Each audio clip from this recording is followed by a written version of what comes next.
Akhir-akhir ini, banyak orang yang bertanya pada saya seputar investasi emas. Di antaranya, mengapa harga emas akhir-akhir ini naik banyak?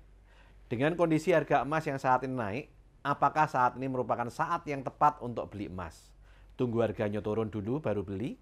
Atau nggak usah beli dan lupakan karena harganya sudah terlalu tinggi? Ada juga pertanyaan yang lain, kita bisa investasi emas dalam bentuk apa saja?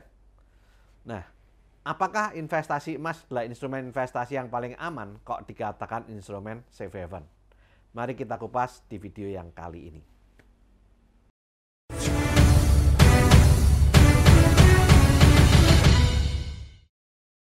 Akhir-akhir ini investasi emas kembali hype dan banyak dibicarakan orang karena harga emas naik banyak bahkan mencapai all time high atau harga tertinggi sepanjang masa.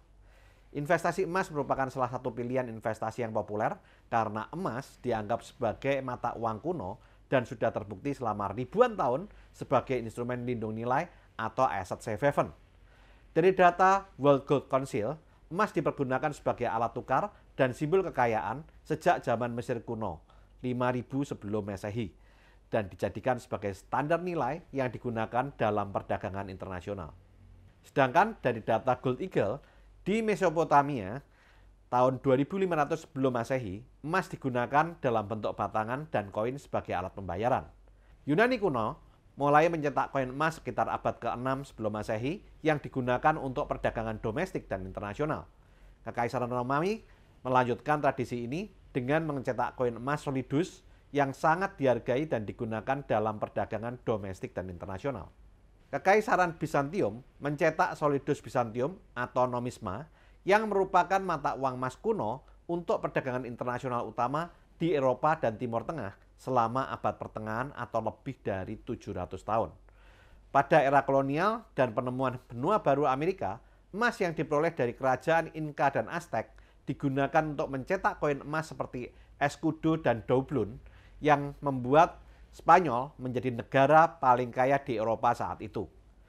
Pada abad ke-19, banyak negara mengadopsi standar emas, yaitu sistem moneter, di mana nilai mata uang dihubungkan langsung dengan sejumlah emas tertentu. Inggris mengadopsi standar emas pada tahun 1821, diikuti oleh negara-negara lain seperti Jerman, Prancis, dan Amerika Serikat. Standar emas membantu menstabilkan nilai tukar mata uang dan memfasilitasi perdagangan internasional. Setelah Perang Dunia Kedua, sistem Bretton Woods didirikan, di mana dolar Amerika Serikat diikatkan ke emas dan mata uang lainnya diikatkan ke dolar Amerika Serikat. Sistem ini bertahan hingga 1971, sampai ketika Presiden Nixon mengakhiri konvertibilitas dolar ke emas yang menandai berakhirnya standar emas internasional dan peralihan ke sistem mata uang fiat. Meski tidak lagi menjadi dasar sistem moneter, emas tetap penting sebagai cadangan devisa dan alat investasi di berbagai negara. Bank sentral di banyak negara masih menyimpan cadangan emas sebagai bagian dari strategi diversifikasi aset mereka. Emas juga diperdagangkan secara luas dalam bentuk batangan, koin, dan melalui pasar derivatif. Nah, sekarang saya akan menjawab beberapa pertanyaan yang diajukan kepada saya. Mengapa harga emas akhir-akhir ini naik banyak? Harga emas naik banyak bahkan mencetak rekor tertinggi sepanjang masa karena berbagai faktor ekonomi dan keuangan yang mempengaruhi permintaan dan penawaran emas di pasar global. Seperti yang pertama, ekspektasi penurunan suku bunga oleh Bank Sentral Amerika The Fed pada tahun 2024. Penurunan suku bunga ini cenderung melemahkan dolar Amerika Serikat yang membuat harga emas lebih murah bagi pembeli internasional dan meningkatkan permintaannya. Yang kedua, ketegangan geopolitik seperti konflik di Ukraina, Timur Tengah, serta ketegangan antara Amerika Serikat dan Cina menambah ketidakpastian di pasar global. Emas sering dianggap sebagai aset safe haven yang nilainya cenderung stabil atau meningkat selama masa ketidakpastian dan krisis geopolitik, sehingga menarik minat investor untuk membelinya. Yang ketiga, bank sentral di berbagai negara seperti Cina, Turki, dan Rusia terus menambah cadangan emas mereka. Pembelian emas oleh bank sentral ini tidak hanya mencerminkan kepercayaan pada emas sebagai aset lindung nilai atau aset hedging, tetapi juga secara langsung meningkatkan permintaan pasar. Yang keempat, permintaan dari sektor industri dan perhiasan juga mempengaruhi harga emas. Misalnya, negara seperti India dan Cina memiliki permintaan tinggi untuk emas dalam bentuk perhiasan yang berkontribusi pada peningkatan harga emas global. Selain itu, emas juga digunakan dalam berbagai aplikasi industri termasuk elektronik dan kedokteran gigi. Yang kelima, karena kurs mata uang rupiah yang akhir-akhir ini melemah terhadap US dollar. Hal ini terjadi karena harga emas dalam US dollar per troy ounce. Sehingga saat kurs rupiah melemah terhadap US dollar, maka harga emas akan naik. Yang keenam, biaya penambangan emas juga terus meningkat. Biaya pemeliharaan All-in Sustaining Cost atau AISC mencapai rekor tertinggi pada kuartal keempat tahun 2023 dengan rata-rata biaya sebesar 1.343 US dollar per troy ounce. Kenaikan biaya ini disebabkan oleh inflasi pada bahan bakar, energi, tenaga kerja, dan bahan habis pakai. Ketika biaya produksi meningkat, penambang mungkin akan mengurangi produksi, sehingga mengurangi penawaran emas dan mendorong harga emas menjadi naik. Yang ketujuh, adanya spekulasi di pasar keuangan yang juga menyebabkan fluktuasi harga emas. Banyak investor dan trader membeli emas dengan harapan harga emas akan naik di masa depan. Aktivitas perdagangan ini menyebabkan kenaikan harga emas, terutama ketika banyak investor melihat emas sebagai investasi yang menarik dan sebagai instrumen safe haven. Jadi, harga emas naik all-time high tahun 2024 ini karena kombinasi faktor-faktor ekonomi, geopolitik, kebijakan moneter, permintaan industri, dan juga spekulasi investasi. Kenaikan harga emas yang mencapai all-time high atau rekor tertinggi sepanjang masa menunjukkan emas dipandang sebagai aset yang stabil dan memberi perlindungan nilai dalam kondisi pasar yang tidak menentu, sehingga membuatnya menjadi pilihan investasi yang populer di kalangan investor akhir-akhir ini. Nah, kemudian saya akan juga menjawab pertanyaan yang kedua. Dengan kondisi harga emas yang saat ini naik, apakah saat ini merupakan saat yang tepat untuk membeli emas? Atau tunggu harganya turun dulu baru beli? Atau gak usah beli dan lupakan karena harganya terlalu tinggi? Nah, dalam hal ini tergantung dari tujuan Anda untuk melakukan investasi emas. Pada umumnya, ada 3 tujuan orang melakukan investasi emas. Yang pertama, untuk investasi jangka panjang. Yang kedua, untuk instrumen lindung nilai atau instrumen hedging. Yang ketiga, untuk trading, yaitu untuk mendapatkan capital gain. Nah, bagi Anda yang melakukan investasi emas untuk jangka panjang, misal dalam waktu 5-10 tahun, atau untuk dana pendidikan anak, atau dana pensiun, maka Anda bisa membeli emas secara bertahap dengan metode dollar cost averaging atau value averaging.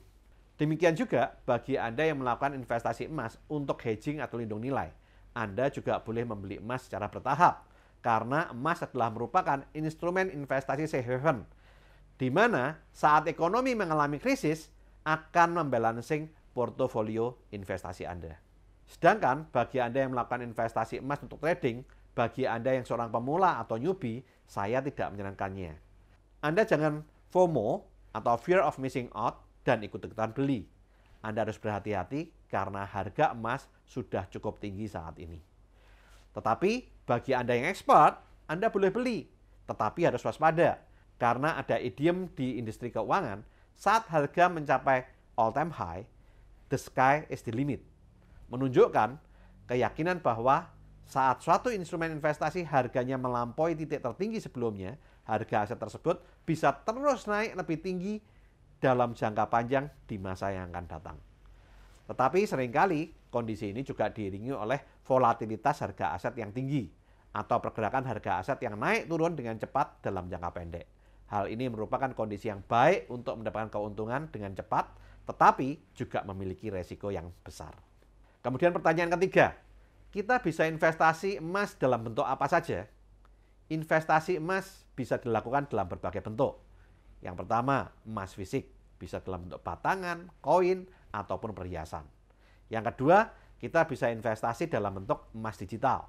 Yang ketiga, ada alternatif investasi pada tabungan emas pegadaian. Yang keempat, Anda bisa beli kontrak berjangka emas atau futures emas, yaitu kontrak untuk membeli atau menjual emas pada harga tertentu di masa yang akan datang. Yang kelima, Anda juga bisa membeli saham pertambangan emas, yaitu dengan cara membeli saham perusahaan yang bergerak di bidang penambangan emas atau distribusi emas. Yang keenam, Anda bisa beli reksadana emas atau ETF emas atau Exchange Traded Funds emas di market Amerika Serikat. Dan yang terakhir, yang ketujuh, yaitu Anda bisa beli cryptocurrency dengan underlying emas. Tetapi hal ini masih belum umum. Untuk lebih jelasnya, Anda akan saya jelaskan di video saya yang berikutnya. Kemudian saya akan menjawab pertanyaan yang keempat. Apakah investasi emas adalah instrumen investasi yang paling aman? Kok dikatakan instrumen safe haven? Apa definisi aman menurut Anda? Kalau aman dari faktor penyimpanan, justru kalau emas perhiasan dipakai, justru lebih rawan dijamret atau dicuri. Kalau logam mulia disimpan di rumah juga rawan untuk dirampok. Makanya biasanya kalau beli logam mulia dalam jumlah besar, kebanyakan orang punya brankas di rumah atau bahkan sewa safe deposit box di bank. Ini lebih aman. Kalau definisi aman Anda dari sisi nilai, emas juga memiliki fluktuasi harga naik dan turun. Sehingga otomatis ada juga resikonya. Sedangkan kalau Anda memandangnya dari sisi likuiditas atau kemudahan untuk dicairkan, emas termasuk instrumen investasi yang aman dan liquid atau mudah dicairkan. Sedangkan kalau Anda memandang emas aman karena emas dikatakan sebagai instrumen safe haven, maksudnya adalah emas merupakan instrumen investasi yang melindungi nilai aset dan disebut sebagai instrumen hedging atau instrumen lindung nilai yang biasanya justru naik pada saat ekonomi sedang krisis. Sehingga biasanya digunakan sebagai instrumen lindung nilai dalam portofolio investasi. Di mana saat instrumen investasi yang lain nilainya turun karena krisis, emas nilainya justru naik. Sehingga dalam hal ini bisa melindungi portofolio investasi Anda. Tetapi walaupun emas dianggap sebagai instrumen safe haven dan instrumen hedging ataupun lindung nilai, masih ada beberapa risiko investasi yang perlu dipertimbangkan saat Anda melakukan investasi pada emas. Yang pertama, risiko harga pasar. Harga emas dapat mengalami fluktuasi harga secara signifikan seiring waktu karena dipengaruhi oleh berbagai faktor eksternal seperti perubahan kondisi pasar, fluktuasi nilai tukar mata uang, tingkat suku bunga, dan berbagai faktor ekonomi global yang bisa mempengaruhi harga emas dan dapat mempengaruhi nilai investasi Anda. Yang kedua, resiko penyimpanan dan keamanan. Investasi pada emas batangan memerlukan tempat penyimpanan yang aman. Resiko pencurian atau kerusakan dan biaya asuransi harus diperhatikan jika Anda memiliki aset emas batangan dalam jumlah yang banyak. Yang ketiga, resiko palsu. Ada investasi dalam emas batangan palsu. Sebagai investor, Anda harus berhati-hati dan hanya membeli dari sumber terpercaya atau pedagang resmi untuk menghindari resiko ini. Pastikan untuk memverifikasi keaslian emas batangan yang Anda beli. Yang keempat adalah resiko nilai tukar. Jika Anda berinvestasi dalam emas batangan yang Anda beli dalam bentuk US dollar, resiko nilai tukar bisa mempengaruhi nilai investasi Anda ketika Anda menjualnya kembali dan di saat itu US dollar harganya sedang turun. Yang kelima, resiko regulasi. Karena peraturan dan perpajakan terkait investasi emas batangan bisa berbeda di setiap negara. Perubahan peraturan atau kebijakan pemerintah bisa mempengaruhi pajak Anda ataupun resiko kepemilikan emas yang lain. Saya harap apa yang saya bagikan bisa menjawab pertanyaan yang diajukan pada saya tentang emas.